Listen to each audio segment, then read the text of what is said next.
चलिए स्टूडेंट्स, आपने chemical equation तो बहुत अच्छे से समझ लिया कि क्या होता है क्या नहीं होता, ठीक है। तो अब हम आगे स्टार्ट करते हैं बैलेंसिंग ऑफ केमिकल इक्वेशन। अब हम केमिकल इक्वेशन को कैसे बैलेंस किया जाता है ये देखते हैं, ठीक है।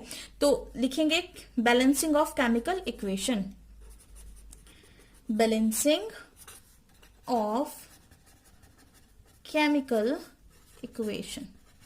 केमिकल इक्वेशन की बैलेंसिंग अब आपने सीखनी है, तो देखते जाए, ठीक है। सबसे पहले जो हम मेथड यूज कर रहे हैं that is hit and trial method. सबसे फर्स्ट मेथड जो हम इस अभी करने जा रहे हैं that is hit and trial method. Hit and trial method का मतलब क्या है? तुक्का लगाया, लग गया तो ठीक है, नहीं लगा तो जयराम जी की, ठीक है। इस तरह का तुक्का लगा के हमने इस रिएक्शन को सॉल्व आउट करना है। तो देखिए क्या है आपके पास, किस तरह से हमने ये रिएक्शन करना है। अच्छा, इससे पहले मुझे ये तो बताइए कि हम रिएक्शन को बैलेंस क्यों करते हैं दोनों साइड्स में।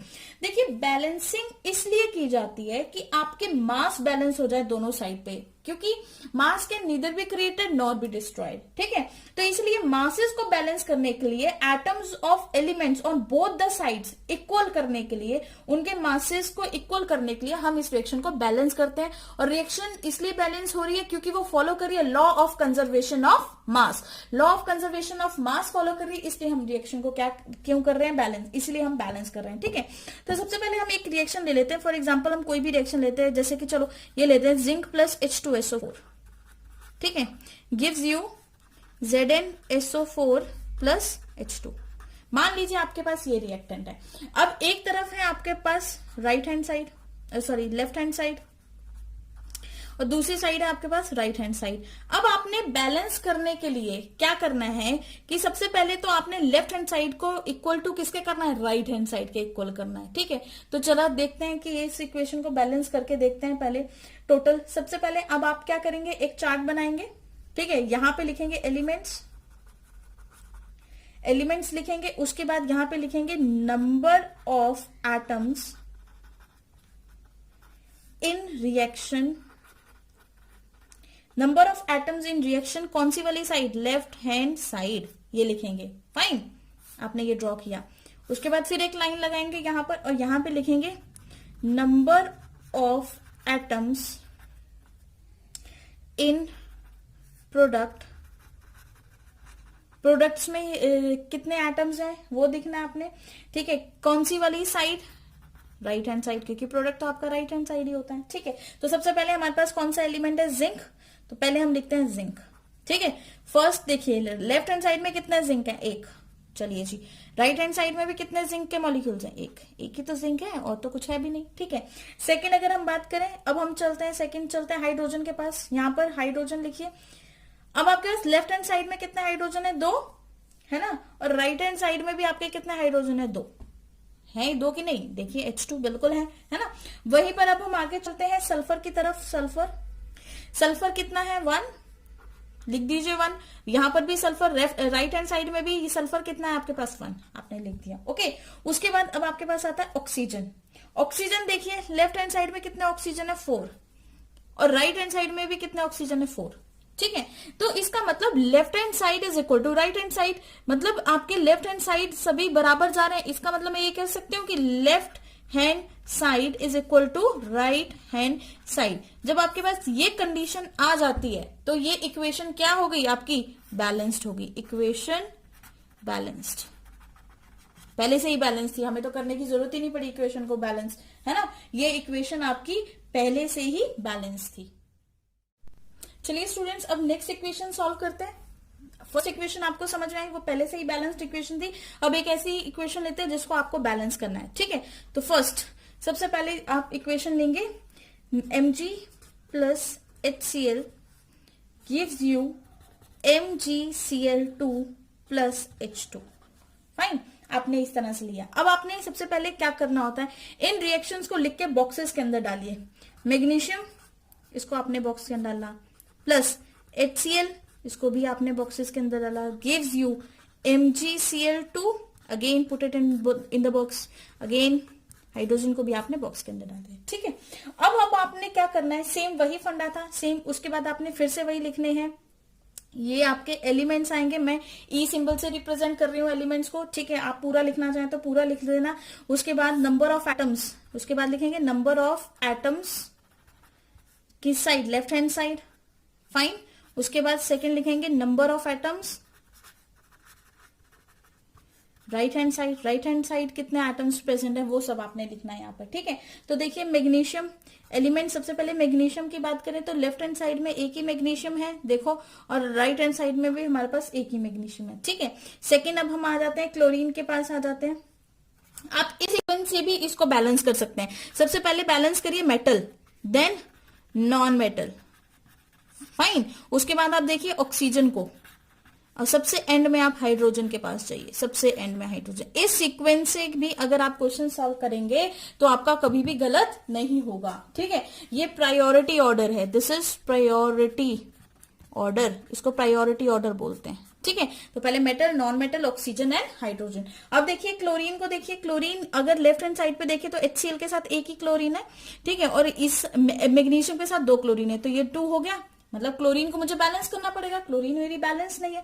वहीं पे अगर मैं हाइड्रोजन देखती हूँ तो लेफ्ट हैंड साइड पे एक ही हाइड्रोजन है, और यहाँ पर मेरे पास कितने हाइड्रोजन है, 2 हाइड्रोजन है, तो इन दोनों को बैलेंस करना पड़ेगा, ठीक है। तो अब मैं सिंपल इसको बैलेंस करने के लिए मुझे क्या करना पड़ेगा, इधर अगर 2 है तो इसको भी मैं 2 से मल्टीप्लाई कर दूं, इसको भी 2 से मल्टीप्लाई कर दूं, यहाँ तो 1 ही है, ठीक है। तो ये कितना हो गया 2, ये भी कितना हो गया 2। इसका मतलब लेफ्ट हैंड साइड किसके बराबर होगी, राइट हैंड साइड के बराबर होगी, हो गई कि नहीं। तो इसका मतलब अब देखिए मुझे किस तरफ मैंने मल्टीप्लाई किया है, 2 से लेफ्ट हैंड साइड की तरफ मल्टीप्लाई किया है, तो अब आप लेफ्ट हैंड साइड की तरफ मल्टीप्लाई कर दें। देखो मैं इक्वेशन लिखती हूँ, मैग्नीशियम प्लस HCl, HCl था लेफ्ट हैंड साइड में ही है, दोनों H और Cl साथ में ही है, तो 2 से मल्टीप्लाई कर दो, हो गया 2, ठीक है।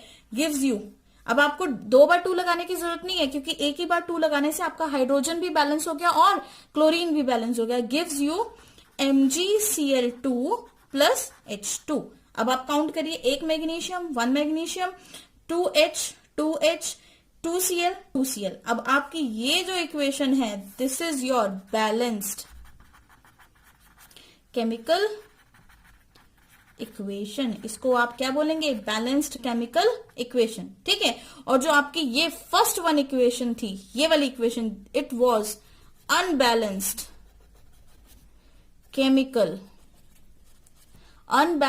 केमिकल इक्वेशन, ये आपकी अनबैलेंस्ड केमिकल इक्वेशन थी। तो अनबैलेंस को आपने बैलेंस केमिकल इक्वेशन में ट्रांसफर किया, क्यों किया, टू अकॉर्डिंग टू किसकी वजह से किया, law of conservation of mass. Law of conservation of mass क्या बोलता है कि reactant, mass of reactant should be equal to mass of product. Law of conservation of mass क्या बोलता है कि मास ऑफ रिएक्टेंट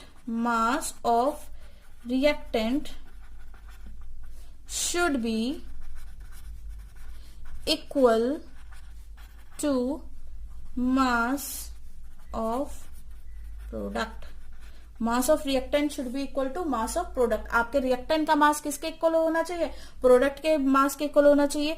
और हम क्या बोल सकते हैं, left hand side should be equal to right hand side. जब ये कंडीशन है तो इक्वेशन आपकी कैसी होगी, बैलेंस्ड, ठीक है। लेकिन अगर आपका आपकी left hand side is not equal to right hand side, अगर ये कंडीशन आ रही है आपकी, तो ये क्या होगी, अनबैलेंस्ड इक्वेशन। क्लियर है, very very important, note down करें इसको।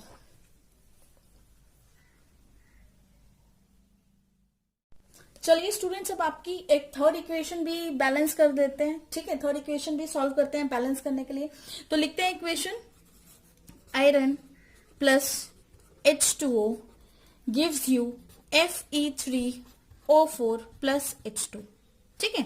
ये आपकी वही इक्वेशन है, जब आयरन वाटर के साथ रिएक्ट कर रहा है तो फेरिक ऑक्साइड बना रहा है, प्लस हाइड्रोजन गैस यहां से क्या हो रही है, रिलीज हो रही है। तो इस इक्वेशन को हम सॉल्व करते हैं। तो देखिए, आप इस इक्वेशन के लिए वो सेम टेबल बना के भी कर सकते हैं। इस केस में मैं इस इक्वेशन को डायरेक्ट सॉल्व कर रही हूं, ताकि आपको डायरेक्ट सॉल्व करना भी आ जाए, ठीक है। तो चलिए सबसे पहले स्टेप 1, सबसे पहले हम किसको बैलेंस करेंगे, आयरन को बैलेंस करते हैं। तो देखिए यहाँ पे कितने आयरन है, 3 आयरन है, यहाँ पे कितने आयरन है, एक ही आयरन है। तो सबसे पहले स्टेप वन में मुझे आयरन को मल्टीप्लाई करना पड़ेगा लेफ्ट हैंड साइड पे, किससे, 3 से। तो मैंने लिखा 3 iron plus H2O gives you Fe3O4 plus H2। हो गई मेरी रिएक्शन ये, ठीक है। चलिए सेकंड, आयरन बैलेंस हो गया, आयरन हमारा हो गया बैलेंस्ड। अब मैं यहाँ पे साइड में लिखती जा रही हूँ कि मेरा क्या क्या बैलेंस होता जा रहा है, ठीक है। आयरन हो गया मेरा बैलेंस। अब हम चलते हैं ऑक्सीजन की तरफ। ऑक्सीजन को देखते हैं पहले। हाइड्रोजन हम सबसे एंड में करेंगे, मैंने आपको प्रायोरिटी ऑर्डर बताया ना, पहले आप मेटल पे जाएं, फिर आप नॉन मेटल्स पे जाएं, हाइड्रोजन ऑक्सीजन को छोड़ के, उसके बाद थर्ड नंबर पे आप ऑक्सीजन पे, एट लास्ट आप हाइड्रोजन को बैलेंस करें, सबसे एंड में आप हाइड्रोजन को बैलेंस करा करें, ठीक है। तो ऐसे आपकी सारी इक्वेशंस बैलेंस हो जाएंगी। अब देखते हैं हम ऑक्सीजन को देखते हैं।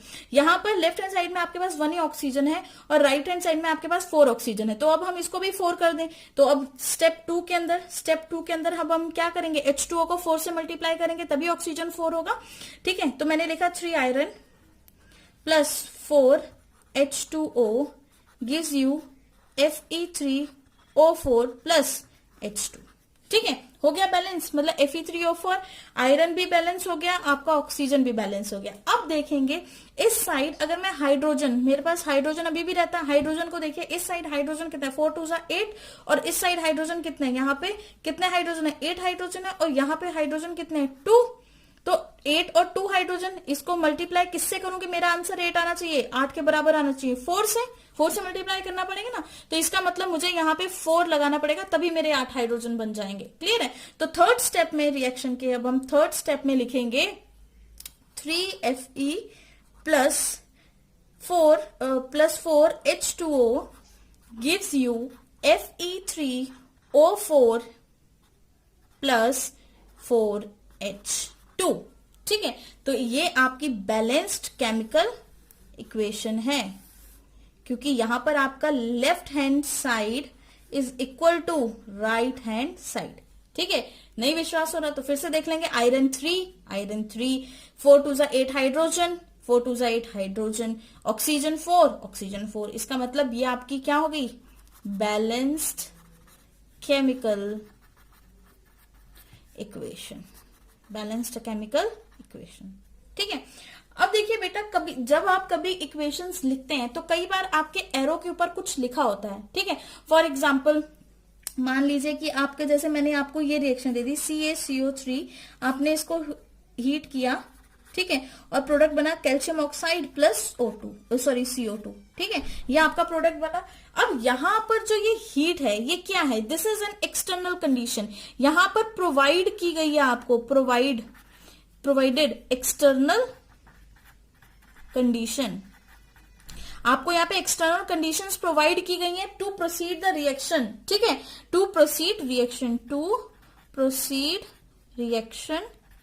को प्रोसीड करने के लिए आपको एक्सटर्नल कंडीशंस प्रोवाइड करी गई हैं। जो भी आपके एरो के ऊपर लिखा होता है, इट मींस वो आपको बाहर से प्रोवाइड किया गया है, ठीक है, बाहर से एक्सटर्नल फैक्टर से प्रोवाइड किया गया है। और इस हीट को आप कई बुक्स के अंदर ऐसे भी देखेंगे कि इस साइन से लिखा होता है, और इस साइन को बोला जाता है डेल्टा। क्या बोला जाता है, डेल्टा, ठीक है। तो मतलब मैं इस रिएक्शन को ऐसे भी लिख सकते हैं, CaCO3 आपने हीट किया, क्या बना, CaO प्लस CO2। अब कोई मुझसे ये नहीं पूछेगा कि मैम ये ट्राइंगल क्यों लगाया है, इट मींस हीट, डेल्टा, ठीक है, ये डेल्टा का साइन है। अब आपको hope so hit and trial method समझ में आया होगा। कोई भी डाउट है अगर आपको तो प्लीज कमेंट सेक्शन में लिखकर मुझे बताएं, मुझसे पूछें, मैं आपके सभी डाउट्स क्लियर करूंगी। ओके।